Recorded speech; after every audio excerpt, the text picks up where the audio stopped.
I can tell you, with all the good feels, the kindness, the reinvigoration of a new career, nothing matched that first key ceremony. Seeing the look in her eyes when she got her keys was the motivator that said, I know I made the right choice.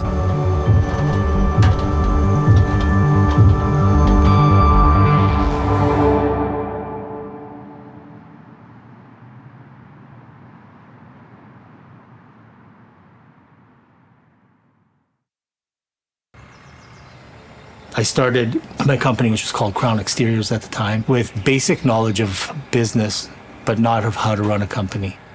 It proved to be amazing in the beginning. It was exciting, it was exhilarating, and then it wasn't.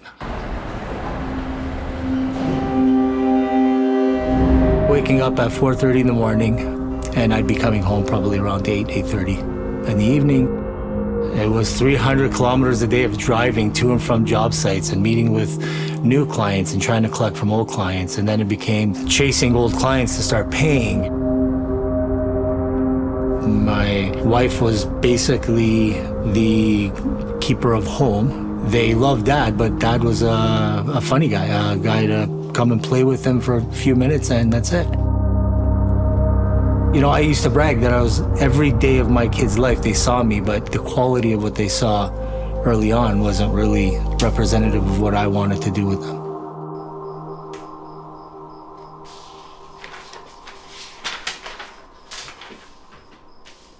When I got whispered that Habitat had an opening or an opportunity up here in Barrie, coming from a for-profit world, I didn't understand charity. I didn't understand what they did. I was actually very hesitant. I said, well, you know, that's not my cup of tea. They're looking for somebody to give them some guidance in their construction department. They offered me a part-time position, and I was like, wow, I'm, you know, well into my career. I haven't had a part-time job in, 20 years. I thought I can do this part-time and still maintain my business, but at least this covers my gas. And that's really where it came from. The whole concept of what Habitat introduced me to was mythical. If somebody would have said, this is how we do what we do, I never would have believed them. The for-profit world is cutthroat. The fact that I can save 35% of the cost of a build is really something that I gun for. Whereas in the for-profit world, I would have been thinking, how can I make 35 points on that project? It was 180 from the world that I knew. Our first build, I drove up and the project had been sidelined for about 3 months. So I walk in, and I remember the first time, and I'm actually being introduced to some of the crew leads, and these are volunteers. I would say the average age was about 70. I was like, okay, so you guys obviously don't do the physical aspect. Nope, they were. They were like, yeah, we're putting in the flooring. I recognized that, yes, it matches because you've installed the flooring wrong. And I just saw safety issues everywhere. I was like, get them away from tool. It was a nightmare for me. I actually said, I don't want volunteers, I'll take care of it. You know, I had to be swayed and shown what the volunteer community aspect of what Habitat does and how important that is in order for me to let that access happen on a construction site. Beautiful. Coming to this community was mind-blowing and eye-opening to see that kind of support. I have a level of appreciation for our job sites now versus, you know, trepidation about who's gonna trip over that wire that's sticking out. Our HR manager called me and say, the board is here and they want to meet with you. And I sit down, and that's when they announced that the CEO had parted ways, and sure enough, they slid a job offer across the table. And my initial thing was I laughed. I said, are you guys serious? Because I'm not going to be your shiny suit guy. I'm not going to be that guy that just left. And they said, we don't want that. You've proven in the community what we need to thrive as an organization and as a community service here, and we want you to be at the head of that going forward. I saw the opportunity to lead the organization and signed on the bottom line.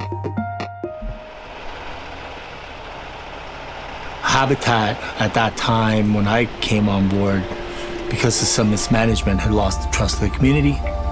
We would not make an impact based off of the common practices that they were using at that time.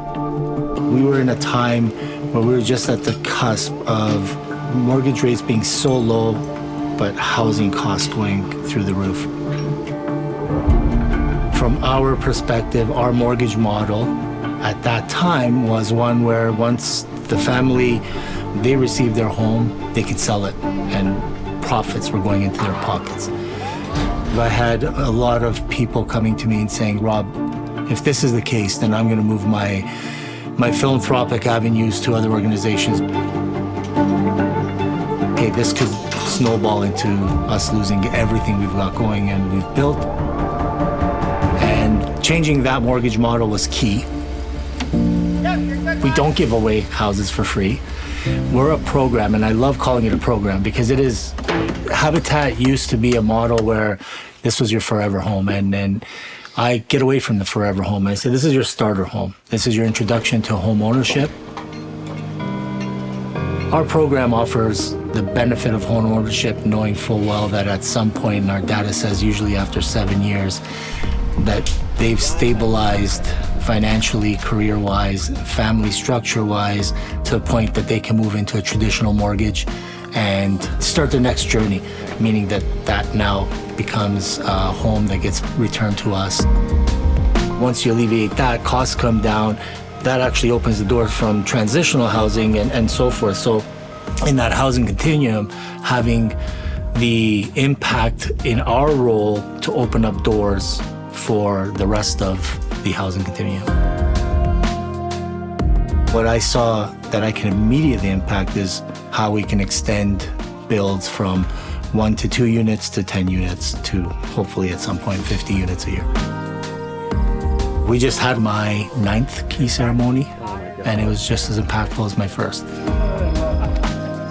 And to know that I just facilitated that little kid into having his family stabilized to the point where he can grow into or she can grow into whatever they want to be is so heartwarming.